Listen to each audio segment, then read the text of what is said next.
Olá, sejam muito bem-vindos de volta. Nesse vídeo nós vamos continuar o assunto ajuste de curvas, falando agora do caso não linear. No vídeo anterior a gente falou do caso linear, agora nós vamos tratar do caso não linear.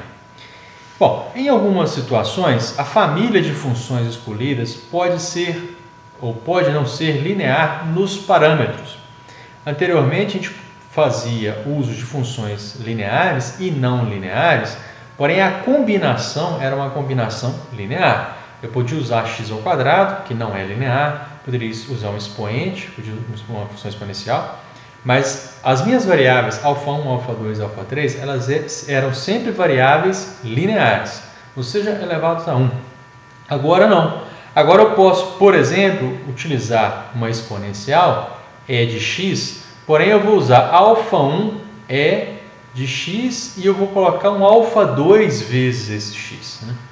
Então eu vou ter α1 e α2, dois expoentes, aqui no caso eu poderia ter um negativo, menos x vezes α2 ou menos α2 vezes x. Ou seja, α2 aqui ele é um expoente. Agora então eu tenho uma combinação não linear da minha função ou das minhas funções. Para aplicar agora o método dos quadrados mínimos, torna-se necessário o uso de uma linearização, ou transformar essa função numa função linear. No caso aqui em particular, onde eu tenho α1 vezes e elevado a menos α2 vezes x, eu posso aplicar ln tanto antes da igualdade quanto depois da igualdade. Então eu tenho y igual a isso aqui, então eu faço ln de y como sendo aproximadamente ln do que está aqui à direita. Usando as propriedades de logaritmo, eu vou ter o seguinte: ln de α1 menos α2 de x.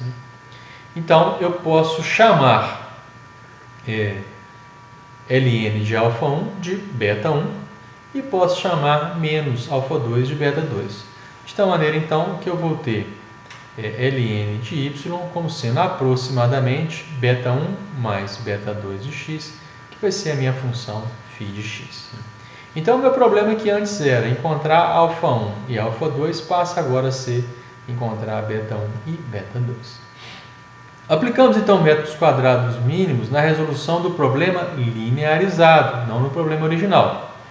Utilizamos então os valores encontrados para calcular os valores originais, ok? Então, esses parâmetros α1 e α2, eles não vão ser ótimos dentro do critério dos quadrados mínimos, porque eu estou usando o método dos quadrados mínimos no problema linearizado e não no problema original. Tem grandes problemas isso aí? Não, a rigor não. Eu insisto no que eu falei no vídeo anterior, que sempre eu tenho que fazer não só a obtenção de uma função φ, mas 2, 3, 4 funções φ, e escolher entre essas funções aquela que melhor atende ao nosso problema. Lembrando que nós, enquanto conhecedores do problema técnico a ser resolvido, nós, enquanto engenheiros químicos, bioprocesso, civil, etc., a gente conhece o problema, a gente tem sugestões, a gente tem indicações, a literatura pode sugerir alguma coisa. Então tem que experimentar. Isso aqui nós não estamos falando de um problema simples de resolução imediata. O problema, eu até acho que o problema é simples, mas ele é trabalhoso. Eu tenho que tentar obter mais curvas e escolher dentre aquelas curvas que melhor se ajustam ao nosso problema. Tá bom? Então, um exemplo. Suponhamos que em um laboratório obtivemos experimentalmente os seguintes valores, f de x e x. Então, para cada valor de x aqui, eu tenho o valor de f de x. Fazendo o meu diagrama de dispersão, eu tenho uma curva com essa cara. Eu posso dizer que isso aqui se aproxima de uma exponencial, e elevado a menos x. E aí eu vou fazer uma combinação de α1 vezes e elevado a menos α2 vezes x. Então eu vou ter aqui um α2 que multiplica o x e um α1 que multiplica a minha função como um todo. É exatamente o exemplo que eu dei aqui a alguns slides anteriores. Eu vou fazer então a linearização, que consiste em aplicar ln de um lado, do lado esquerdo, e ln do lado direito. Então ln de y vai ser igual a aproximadamente ln de α1 vezes e elevado a menos α2 de x. Aplicando as propriedades de logaritmo, eu vou fazer uma simplificação que vai ficar ln de α1 menos alfa 2 vezes x. Essa aqui vai ser a minha curva φ.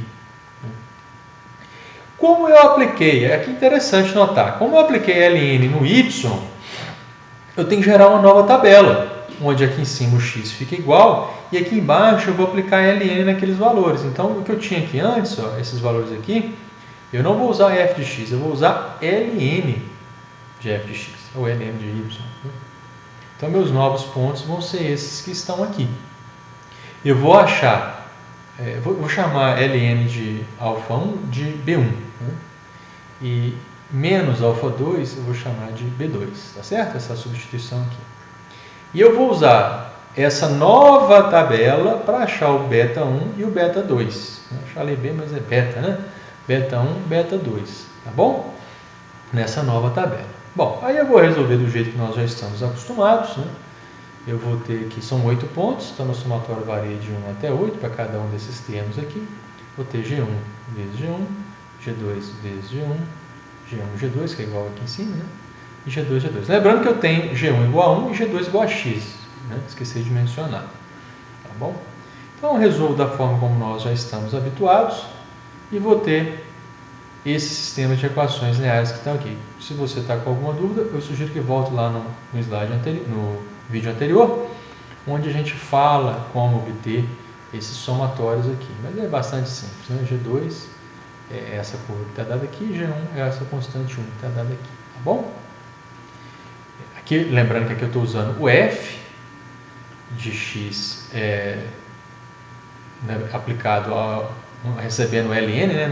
Perdão, aqui não é a função f original, eu tenho a ln de f de x, né? Que é exatamente o que nós obtivemos aqui, né?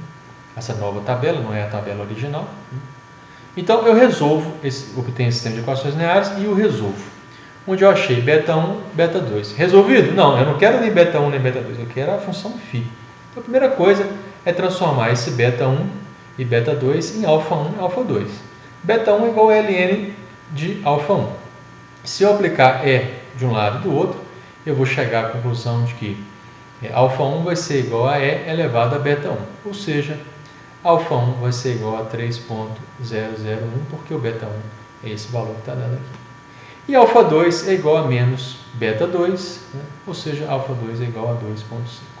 Portanto, a minha função φ, né, que antes era alfa 1 vezes E elevado a menos alfa 2 vezes x, agora é isso que está aqui, né?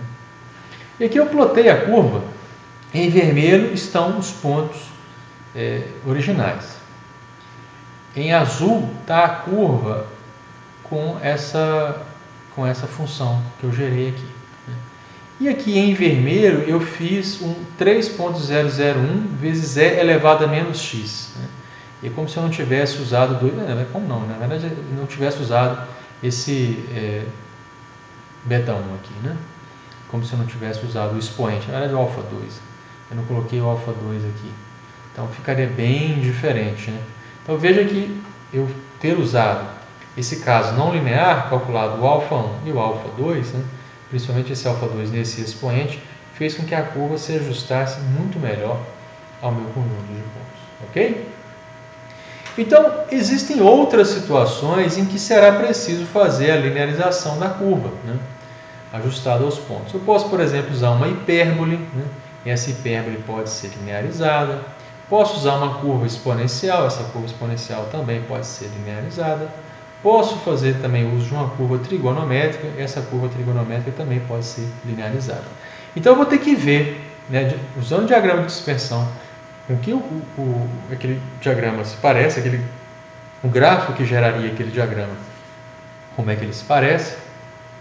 Se no caso linear, fica mais simples. Se no caso não linear, tem a sua receita, né? Aqui estão as receitas, sendo uma exponencial, aquele que eu mostrei lateralmente, uma hipérbole, né? E assim por diante.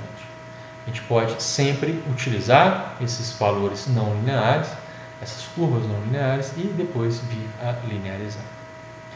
Bom, apenas para ilustrar, eu peço a vocês que resolvam esse problema. Olha só, o número de bactérias por unidade de volume existente em uma cultura após X horas, um determinado volume de horas, é dado por essa tabela. No tempo zero eu tenho 32, né, um volume qualquer de bactérias. depois no tempo 1, 2, 3, 4, 5, 6, esse volume que é dado aqui. Eu peço a vocês que ajustem os dados acima, utilizando essa curva aqui, ó, y igual a alfa 1 vezes e elevado a alfa 2 de x, aqui não tem um expoente negativo, né? Mas é exatamente igual ao que a gente viu nesse exemplo que eu acabei de resolver. Peço que faça isso pelo método dos quadrados mínimos, igual a gente havia feito. E eu faço a pergunta: quantas horas seriam necessárias para que o número de bactérias por unidade de volume ultrapassasse 2.000? Ok? Pare o vídeo, resolva. Para aqueles que já o fizeram, a resposta está dada aqui, né?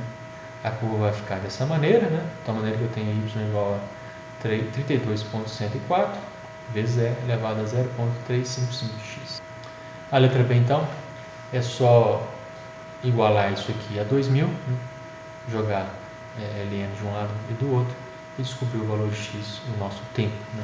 O tempo vai dar 11,64, ok? Bom, então no próximo vídeo nós vamos começar um novo módulo, o módulo de integração. Forte abraço, excelentes estudos e até lá!